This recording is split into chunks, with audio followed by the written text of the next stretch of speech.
You are now live. Perfect, thank you. So we are now live on YouTube, and we do apologize for the delay. We are having technical issues at City Hall, but my name is Christine Bustos Mahalsig. I am joined with Kira Ochoa, our Community Health and Safety Director, as well as John Blair, our City Manager. And would like to thank everybody for joining us this evening, as we will have two discussions with our police chief finalists. John, I'll let you take it away. Thank you very much, Ms. County Clerk. I appreciate it very much. Director Ochoa, do you want to introduce yourself real quick before I jump in and get started? Thanks. Welcome, everyone. Glad we could be here with you tonight. I'm Kira Ochoa. As Christine said, I'm the Director of the Community Health and Safety Department. Really excited to culminate this very robust process we've had with our police chief search. We've done a survey, we've done 3 community panels, and now you'll get to meet our 2 finalists. Thank you, Director Ochoa. I appreciate that very much. If I can briefly sort of lay out the format for the evening. First of all, I'm John Blair. I'm the city manager here. Thank you to everyone who's joining us right now.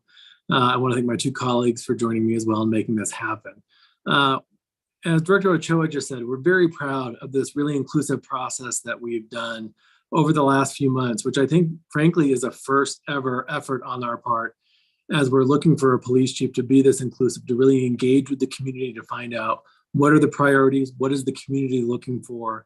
And the 2 dialogue sessions, or the 3 rather, pardon me, really included a diverse cross-section of Santa Fe, from folks who work in law enforcement, to the president of the Caballeros, to somebody from the NAACP, faith leaders. It really was an extraordinarily diverse group of people that we feel really represented Santa Fe.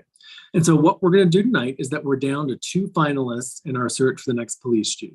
The first is Andrew Rodriguez, who is currently the Deputy Chief of Police for the city of Rio Rancho. He'll be our first finalist tonight. And our second finalist is Paul Joy, who is currently the Interim Chief of Police here in Santa Fe. For both of these 2 finalists, we're going to give them a few minutes at the beginning to introduce themselves, as many of you have not had the chance to hear from them yet. From that point on, Director Ochoa and I will ask them a series of 8 questions that have been pulled from all of the community surveys that people in Santa Fe submitted, and from some of the feedback we received from our dialogue panelists. At the end of that, we'll give each finalist a few minutes to make their final pitch as to why they should be the next police chief here in Santa Fe. And again, we're going to go one at a time. We'll do Deputy Chief Rodriguez first. We'll do Interim Chief Joy second. And with that, Ms. County Clerk, if you would please let Deputy Chief Rodriguez into the room.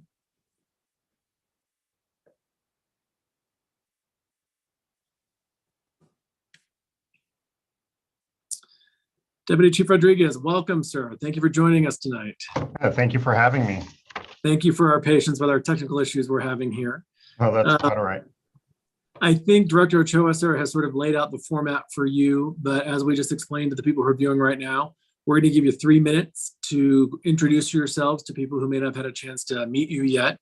From that point, Director Ochoa and I will rotate, asking you a series of 8 questions. We're going to give you up to 2 minutes to answer each question. If you don't need the full 2 minutes, that's okay too. And then when we're done with those questions, we want to give you a couple minutes to make your final pitch about why you are the best person to be our next police chief. So with that, if you want to go ahead and take a few minutes and tell us a little bit about yourself. Great, thank you very much. Hello, everyone. My name is Andy Rodriguez. First, I'd like to begin with that my wife, Elise, and I would like to extend our sincere condolences to the families of Officer Duran, and also to the family of retired firefighter Lovato, and also to their extended public safety family. Just know that we're all there for you. Again, my name is Andy Rodriguez. I'm currently a deputy chief for the Rio Rancho Police Department. I oversee the Support Services Bureau, which includes career development, training, recruiting, the dispatch center, and also the department budget, which I always consider a job in and of itself. I've had a long 26-year career. I began in 1995 with the Los Angeles Police Department.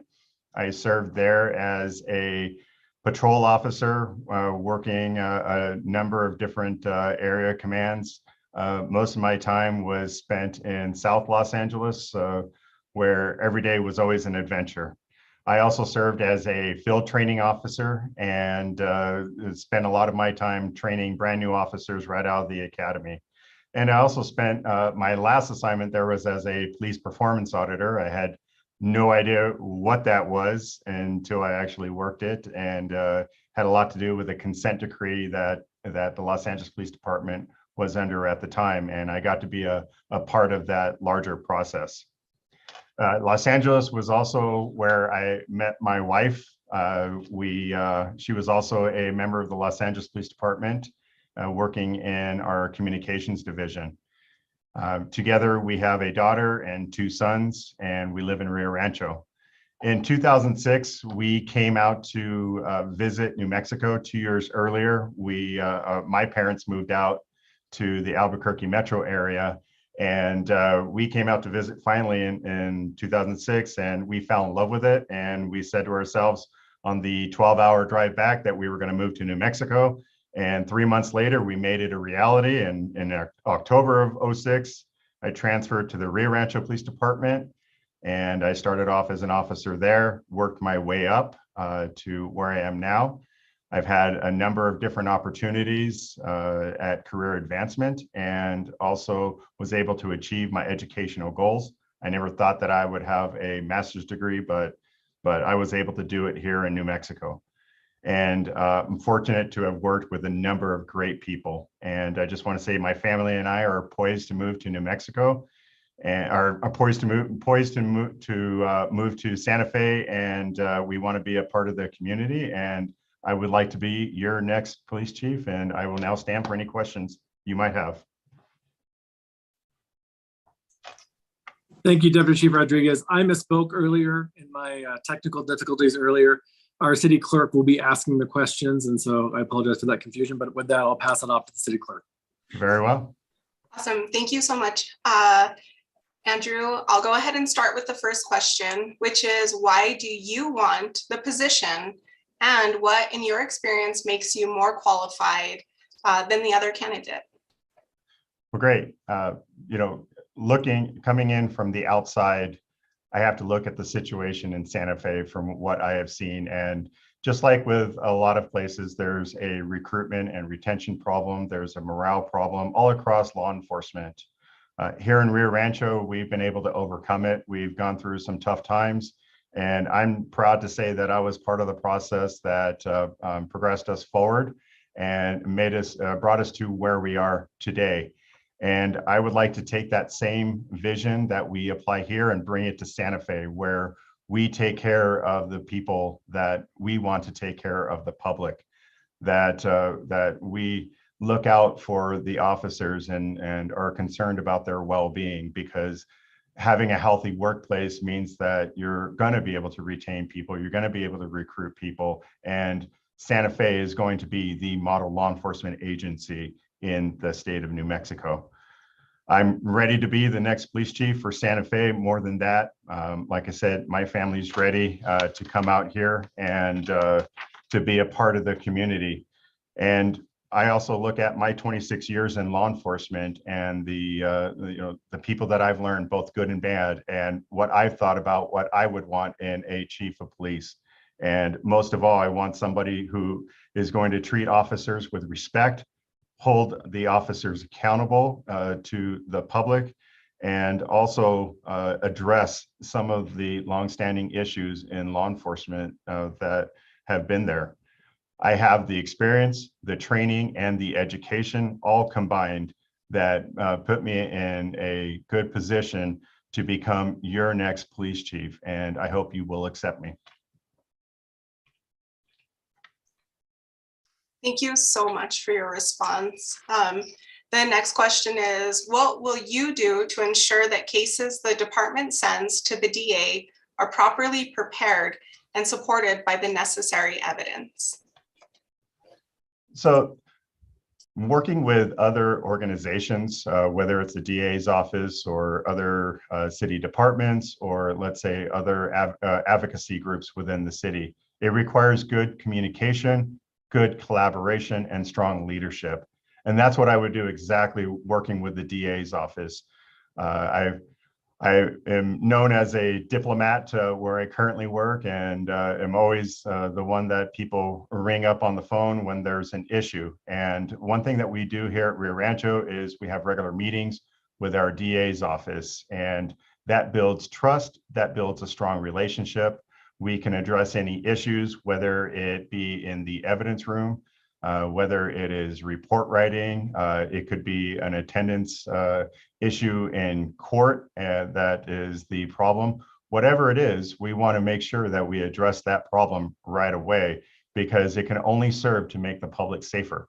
And also, like I said, it builds that strong relationship within the community, and also builds a strong relationship with the other organizations, in this case, the district attorney's office.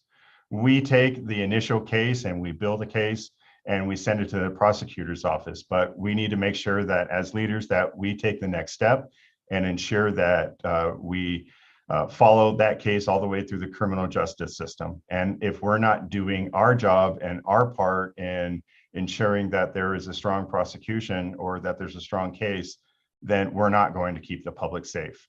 It's just part of our job, especially as my job as the chief of police, to ensure those lines of communication are there, so that way we can address problems right away. And not only with the DA's office, but with any other organization that we work with in the criminal justice system. Perfect. Thank you so much. Moving on to the next question. What would you do to get Santa Fe on track with enforcing traffic laws so we can prevent accidents, not just respond to them? So my wife and I like to spend a lot of time up in Santa Fe. We consider it our home away from home. And maybe it's just the drive that we take, but unfortunately, we don't always get to see a large police presence and along the way. And we see that also in Rio Rancho. And I effectively can do something here in Rio Rancho, and I would like to do it there in Santa Fe. I like to see a lot of visible patrols out on the roadway. Traffic enforcement is important. A number of our issues are related to traffic-related issues within the community. They're also visible patrols. But we have to get at the root of maybe why we don't see a lot of visible traffic enforcement. And that is, of course, ensuring that we have proper staffing. And it goes back to ensuring that we are creating a strong, healthy workplace for people to want to be attracted to. It goes back to recruiting the right amount of people and keeping them here at the agency. It's really important that we have enough staffing so that way we can accomplish all of the jobs, that we can conduct traffic enforcement, that we can handle all of the special events that occur in Santa Fe, that we can also respond to 911 calls within a given time. All of that is important, but also same with traffic enforcement. It becomes a quality of life issue that everyone sees. And it is amazing just seeing the presence of a police car driving down the roadway can have a significant impact on the driving behavior of the public. And that's what I would want to do. I would want to make sure that we have enough people to do the job and that we do it effectively. Perfect. Thank you so much. And I just do want to remind anyone that's watching on YouTube, these questions were submitted through the community survey. So these are questions that we actually received in the survey, just for anyone watching. So moving on to the next question. What will you do to protect the civil rights of all residents of Santa Fe, both documented and undocumented, old and young, housed and unhoused, able-bodied and disabled, mentally ill and not, and people of all colors? To me, one of the important values in law enforcement is respecting the dignity and respect of people. As law enforcement officers, if we don't have the public trust, if we lose that trust because we disrespect people because of their backgrounds, because of their ethnicity, because of their situation, whether they're housed or unhoused, whether they're documented or undocumented, If they're in the city of Santa Fe, they're going to get the same level of service as anybody else. We have to have equitable treatment of everyone. How we accomplish that is through continuous training. I'm a firm believer in quality through continuous improvement. It's a value that I hold close to my heart, and especially when it comes to constitutional policing and procedural justice. With constitutional policing, what we do at the Rio Rancho Police Department is we do continuous training on respecting the Constitution. One thing that is a pet peeve of mine is if law enforcement officers try to find a workaround of the Constitution instead of respecting it, we will hold those officers accountable. And plus, it has a negative impact on our job as law enforcement officers.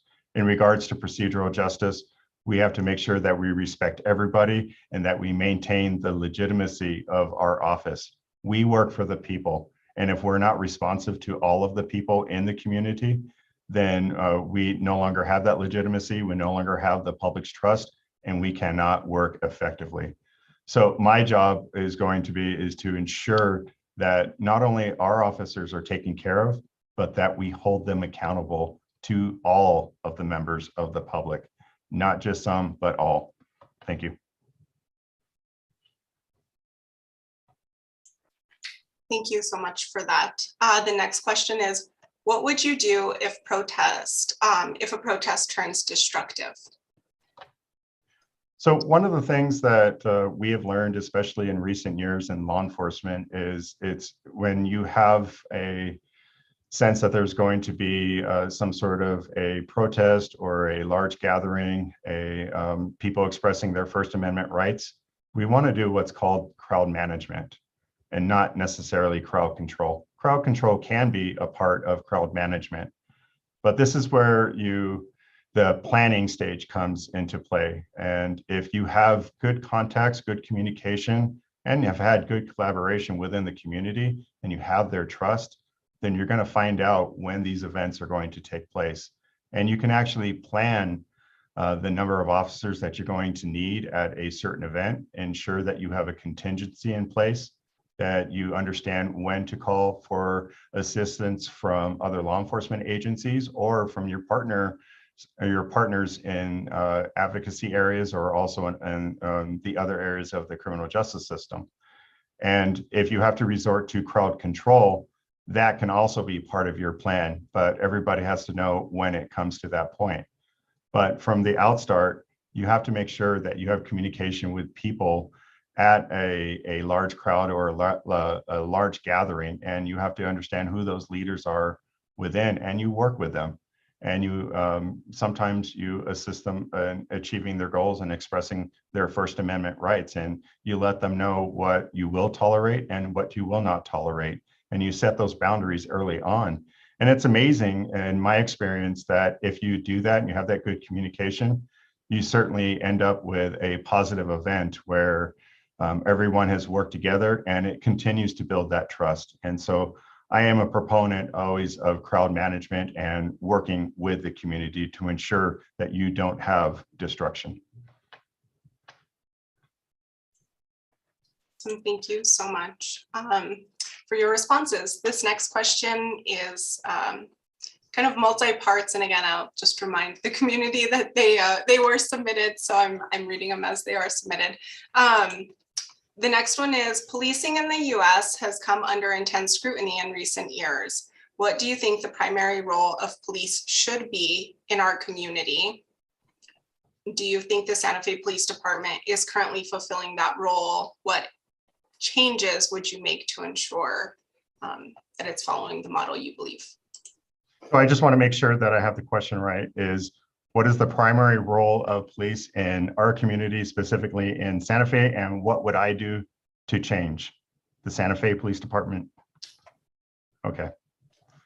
So the primary role of the police in any community is always to ensure the safety of the public. And we tend, law enforcement over the years has remained siloed for so many generations. I think we're finally coming out of our shell and understanding that there are other areas, other partners in that can help us achieve public safety.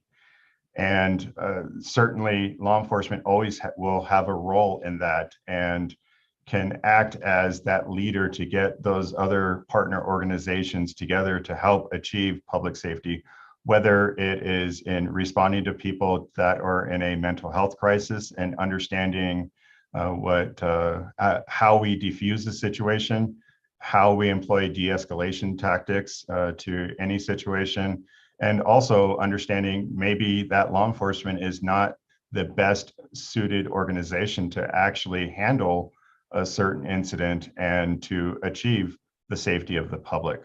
Specifically within Santa Fe, I do believe that the department is achieving their goals. They do have plans in place.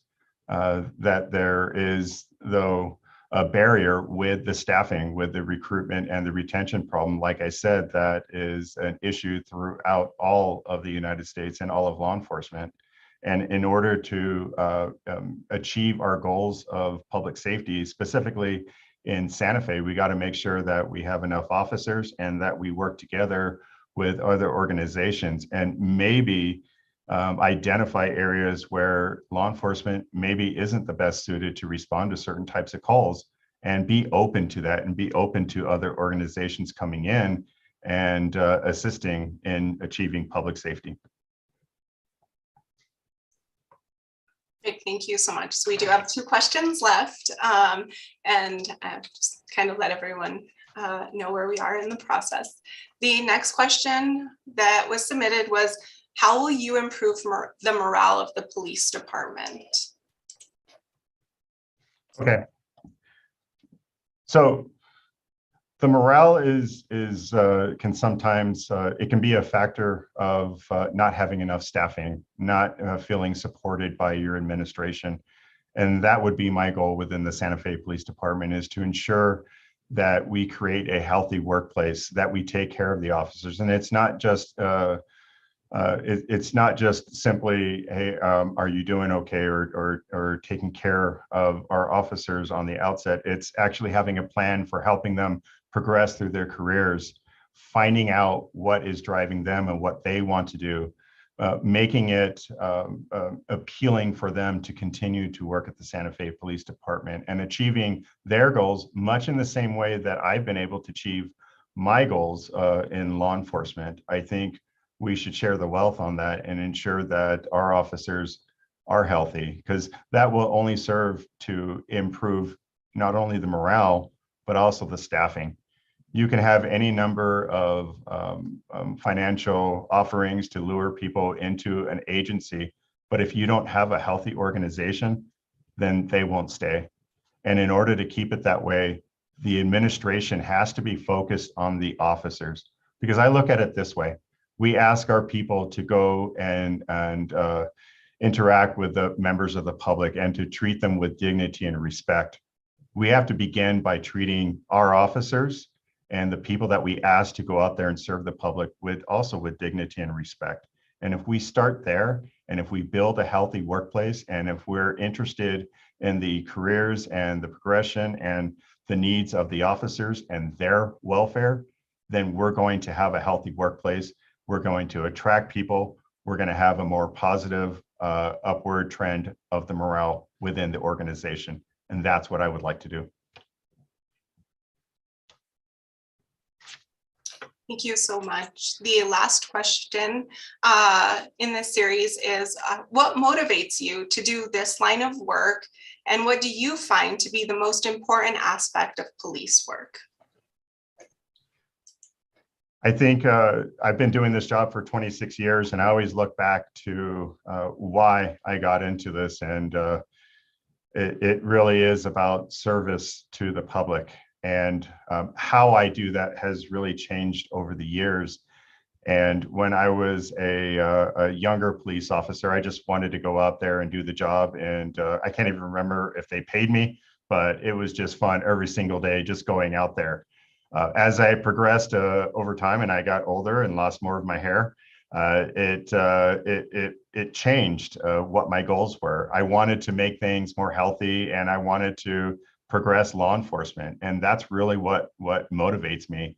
I love reading books about leadership. It's why I focused on public administration and organizational development.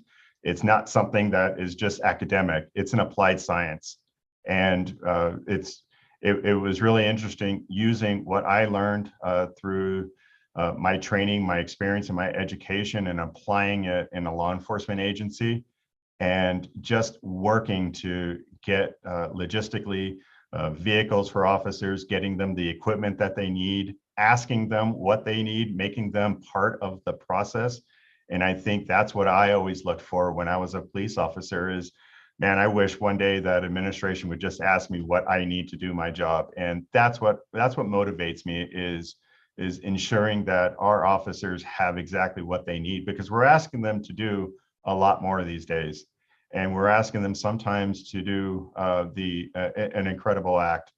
And they do a great job at it, and they deserve a lot, and we should support them. And that's what I would like to bring here to the city of Santa Fe.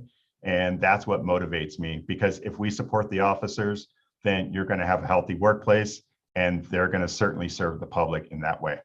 Thank you. Thank you so much. That concludes the questions that I'll be asking. I know at this time, City Manager Blair, did you want to just remind them that this is now a wrap up, and then we'll go ahead and transition? Sure thing. Thank you, Madam City Clerk. Deputy Chief Rodriguez, thank you again for participating.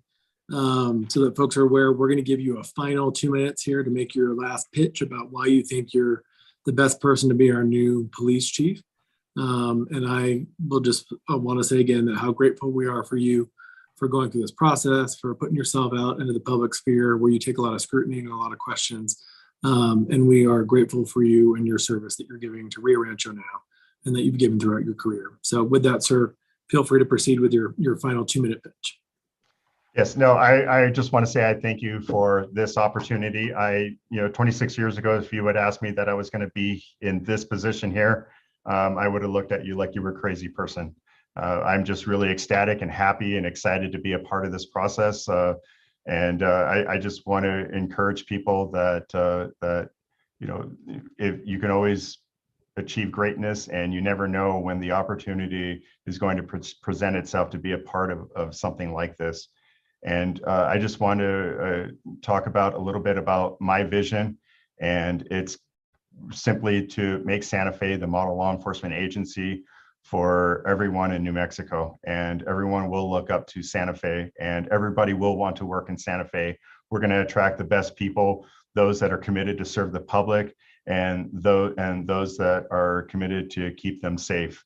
And we're going to have the reputation for caring and supporting not only its employees, but also its community members. And we're also going to hold ourselves accountable to the public, because without that, we don't have that trust, we don't have that legitimacy. And so I just hope you could continue to consider me to become your next police chief. My wife and I are excited with the hopes of moving up to Santa Fe. So thank you very much. Thank you so much, Mr. Rodriguez, for everything you've given in your service, in your career, and for being with us here tonight. Thank you so much. I appreciate it. Thank you, sir. Goodbye.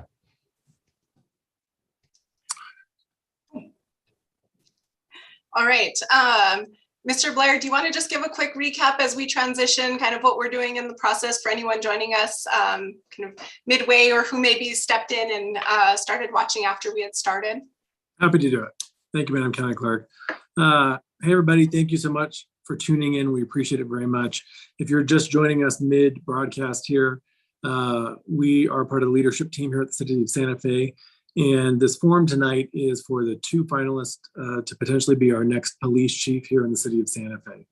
Over the last few months, frankly, we have been working in a collaborative way with our community to get as much input and feedback both about the priorities that you all feel are most important for the city of Santa Fe, and to get feedback about these specific candidates. Tonight, we are meeting with two finalists. We just completed meeting with Rio Rancho Deputy Chief of Police, Andrew Rodriguez. Next up, we have City of Santa Fe Interim Police Chief Paul Joy joining us. Both candidates are being given 3 minutes at the beginning of their time to introduce themselves to you. From there, both candidates are being asked the same 8 questions that were submitted by people who completed the community survey and by some of the panelists who participated in our dialogue sessions. At the end of the 8 questions, both finalists are being given, I think, 2 minutes, maybe 3 minutes. The city clerk will correct me if I'm wrong. 2 minutes, thank you, Director Ochoa, to make their final pitch about why they are the best person to be the next Santa Fe Police Chief. And so we're grateful for all of you tuning in and for being so free with your comments, with your feedback and your input in this process. We're grateful for it. And we really feel like it's been part of the best representation of what Santa Fe really is. So with that, City Clerk, I'll let you take back over and turn and bring in Interim Chief Paul Joy. And you're muted, ma'am. All right, no worries. I just brought Interim Chief Joy in from the waiting room, so we'll let him connect. He is connected. All right. Guys, hear me okay? I with the network thing, I brought my laptop and tried to put that together, so I want to make sure I'm doing all right. You're doing great, sir. I appreciate that. I will let you know that as we've told those who are viewing, we also had some internet issues getting on here because of the same server issue we had here in Santa Fe. I understand all the issues are resolved now, but thank you. We can hear you, we can see you. We're doing great. So thank you for that, sir. Interim Chief Joy, as I just told the viewers before you came on, I believe that Director Ochoa let you know the format before. We're going to give you 3 minutes here at the beginning to introduce yourselves to those viewers who haven't had the chance to meet you. From there, our city clerk is going to ask you a series of 8 questions that were provided to us through the community survey and as feedback from the dialogue sessions that we held.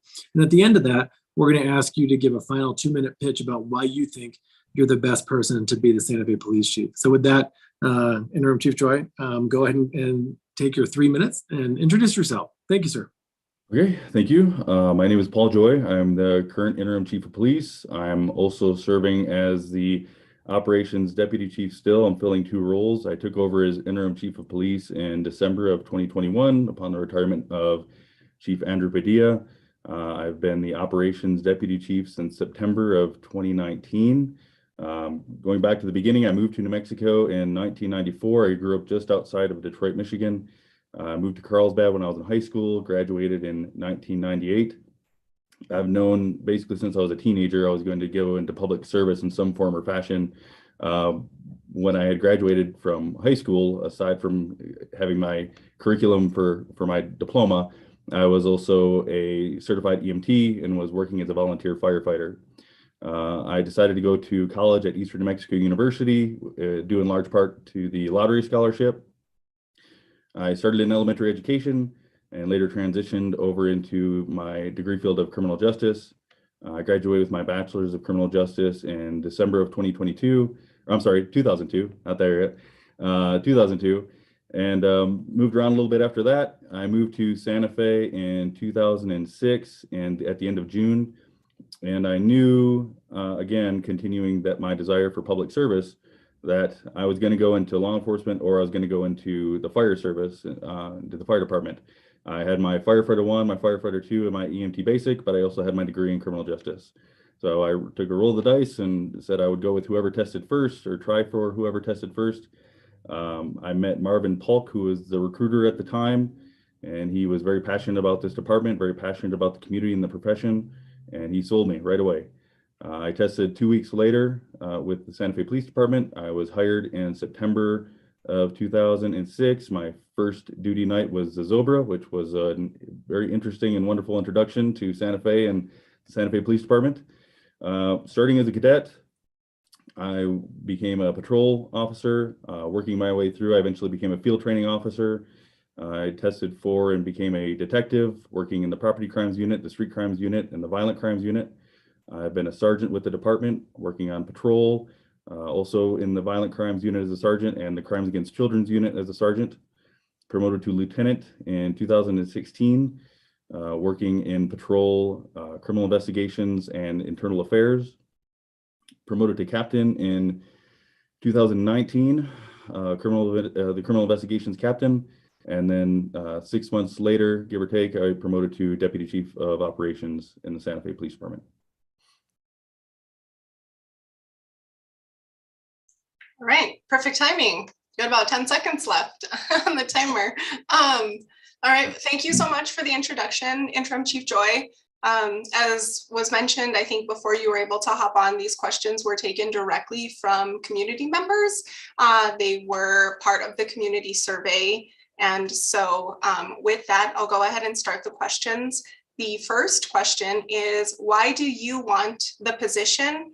And what in your experience makes you more qualified than the other candidate? So this department is my family. This community is my home. I started here, I moved here in 2006. I didn't know anyone. I didn't know anything about this police department. Starting as a cadet, this department and this community built me up and encouraged me to follow my interests and hopes and all the dreams, and to become where I am now through hard work and service to the department and the community. I'm passionate about where we are and where we can go. I think we have a lot of room for growth. There's certainly a lot of room for improvement. I think I'm the right one to bring us there, to make us the department that our community deserves and needs from us. What makes me, I would say, the better candidate than the other applicant is it's hard to have a vision for a place if you don't know where they've been and where they are. I've been involved in every major initiative and operation and community engagement that our department has put forward with the city. I know what's worked, I know what hasn't worked, and I have ideas and concepts as to why those didn't work. And I've been using those to build on and help facilitate new programs that we're working on now currently. I think we're in a unique and special place in the future of this department. And I think I'm the one to keep us going in the right direction. Thank you so much for that response. The next question is, what will you do to ensure that cases the department sends to the DA are properly prepared and supported by the necessary evidence? Okay. So again, there's a lot in there. It all really falls down to communication at every level, between the officers and the detectives and the prosecutors for the case, up to myself and District Attorney Carmack Altwies. Both DA Carmack Altwies and her Chief Deputy District Attorney, Ms. Paget, they both have my direct line for communication. If there's issues or identifications or things that need to be remedied that come to them. From my own experience as a detective here, I know how cases should be put together. I know what needs to be done to make sure that our cases are being prosecuted effectively. And it is a team effort. We do our part to put the case right and put the case together appropriately. And then we hand it off to our teammate at the district attorney's office to help prosecute that case and bring that case to the appropriate resolution and conviction. But without that communication and without our two agencies working together in collaboration, that's not going to work. And it has to be open dialogue, open communication. They have to be able to tell us and flag things for us when things are wrong. We need to be able to be responsive in a timely manner and fix the issues that we are identified. Since taking over as interim chief in December, we've had monthly meetings with Carmack Altwies and her staff.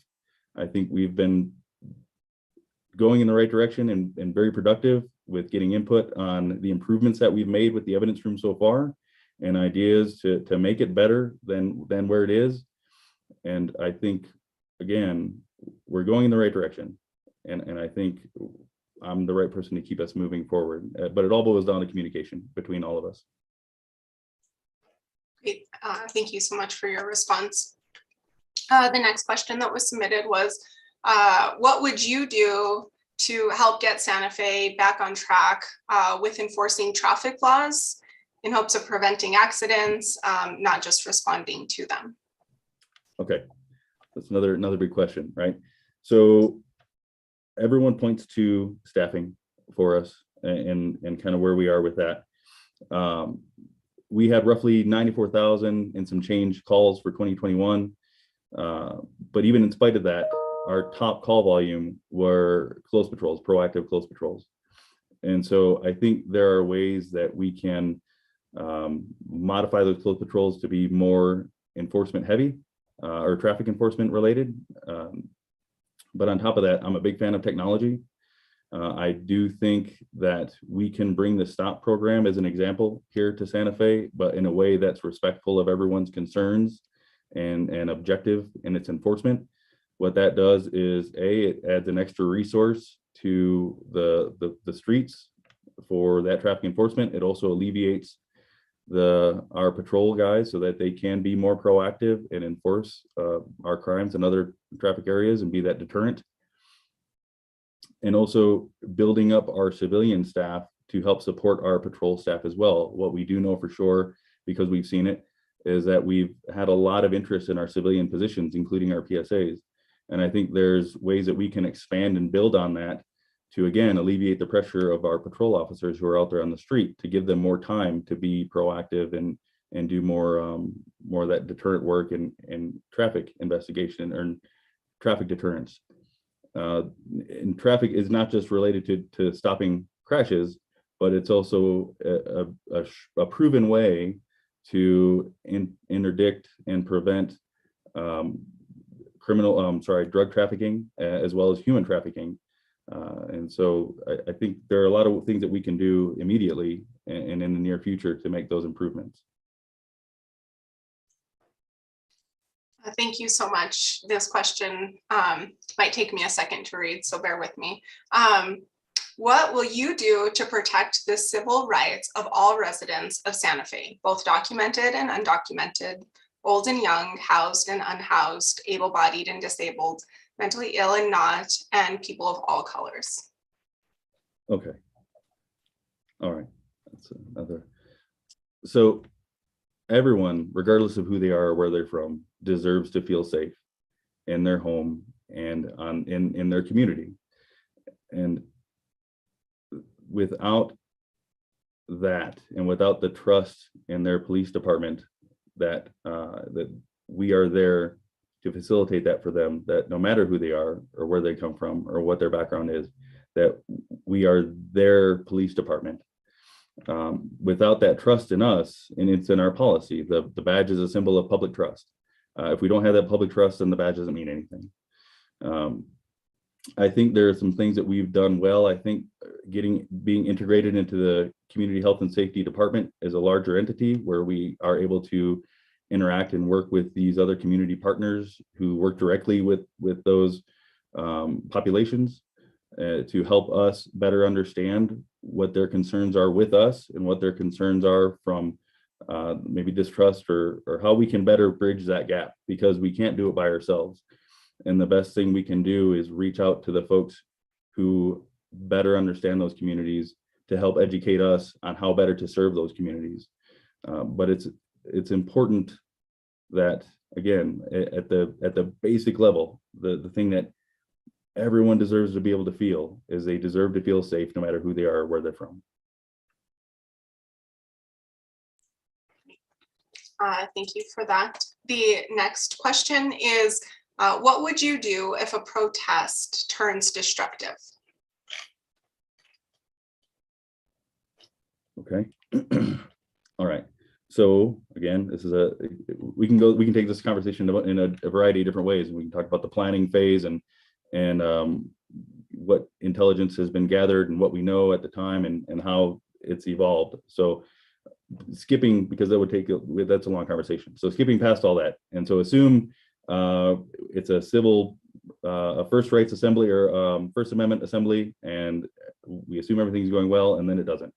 So the first thing we need to do is start to try to consolidate our resources and make the assessment as to whether or not it is safe for us to intervene, and what are the consequences either way of that intervention. What happens if we don't? What happens if we do? What is it looking like right now? What is the extent of the damage that they're doing? What are the risks to the people? What is the potential for collateral damage? What is the potential risks for the officers? What are the potential risks for the people committing the damage? And all these assessments need to be made in real time. Do we have the ability to bring in resources from our partner agencies?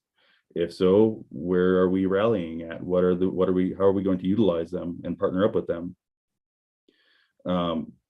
These are all decisions that need to be made in real time, and assessments that need to be made in real time. At the best case scenario, we can intervene, apprehend the people that are causing the destruction, and bring them to justice immediately, and remove them from the situation. That hopefully doesn't escalate the people that are there, either encouraging them or witnessing or being they're part of the process. At worst, we have to work to identify the people the parties that are involved, and work to bring charges against them later. But the number one concern always has to be the safety of the people there and around the facility, or whatever the action is, and how can we intervene in the way that is best going to keep people safe and unharmed.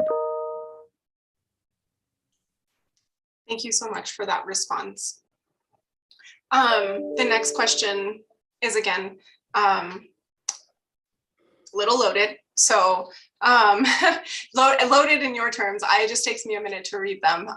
So the next question is, policing in the US has come under intense scrutiny in recent years. What do you think the primary role of police should be in our community? And do you think that the Santa Fe Police Department is currently fulfilling that role? And kind of the third part of that question is, what changes would you make to ensure that it is? Okay, so my opinion, when it's done in its best form, right? The police department's job is not to tell the community what's best for the community. It has to be the other way around. So the role of the police department is to listen to the community and find out what the needs are, and do the best that it can to respond and address the needs that we're hearing from the community. And I think, again, referencing our kind of incorporation into the larger umbrella of the community health and safety department, that's been a great step forward for us, because I think historically that the police department's kind of been almost like on an island where we're doing our thing. We are trying to do the right thing, but because we don't have that interaction and that engagement with community partners, we weren't doing a very good job, I don't think, and certainly not as well as we could have been, to listening and responding to what the community is telling us it needs. I think as a department, we've been very good about being pretty forward thinking and progressive. We were the second city in the nation to jump on board with the LEAD program as a pilot project. I think what we're doing now with the alternative response unit, I'm very proud of that unit. I'm fortunate to have been involved from the ground up on that unit. And again, learning from mistakes that we've made with other programs and ideas to make this program the best version of itself from the ground up, to make it successful for all of us. I think there are things that we can do better. Like, generally speaking, we'll do like coffee with a cop, and we'll do these other things where it's like public engagement. But I think we need to do a better job of being more proactive and meeting people where they're at. I think we could do things like going to community colleges and speaking to classes about whatever topic they may be talking about, maybe how it relates to their police department, how we engage with the city or discuss those topics. But I think, again, us incorporating into that larger department was a great step forward for us, because again, it gives me, I have direct line of communication with these other department directors and these community service directors who can tell me, hey, this is what's going on. This is happening. We need police department here. We don't need police department here. And make those assessments as to how we can be a better asset to the community that it expects us to be and needs us to be. Great, thank you so much for that response. So we do have 2 questions left. The next question is, how will you improve morale in the police department?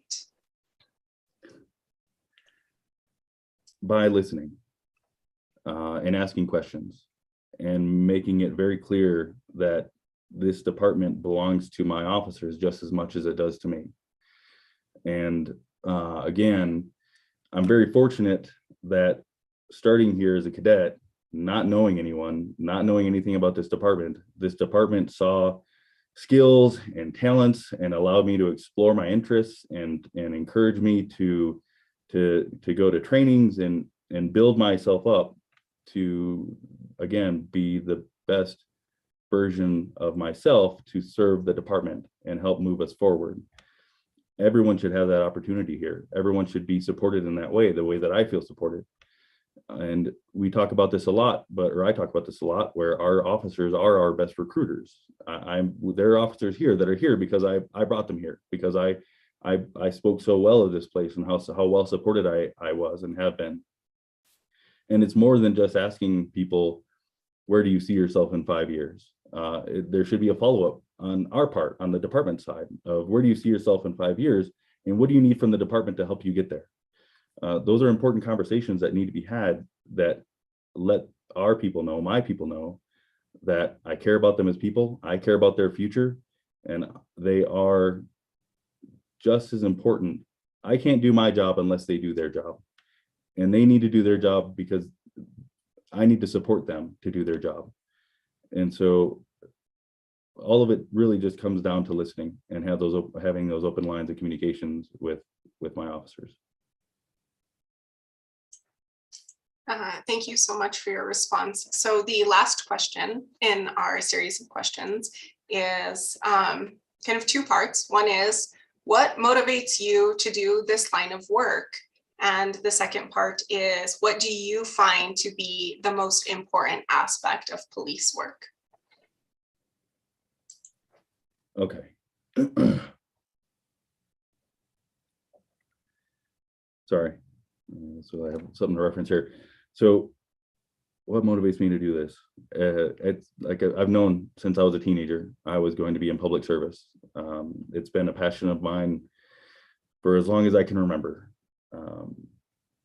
The fact that I can make a real, honest and true positive impact on my little section of the world.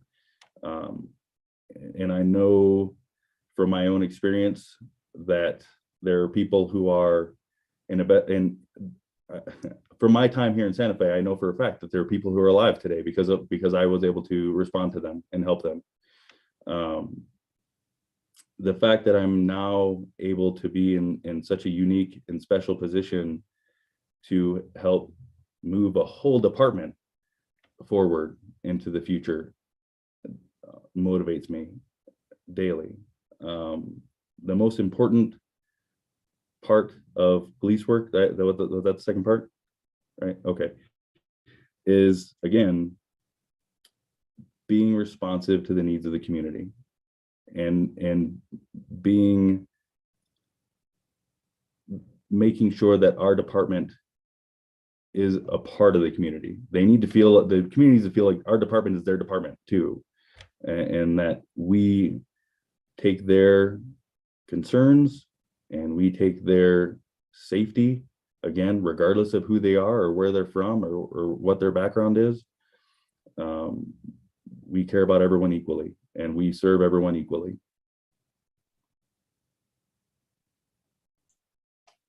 Thank you so much, Interim Chief Joy. That concludes the 8-question series. I will let City Manager Blair take over from here.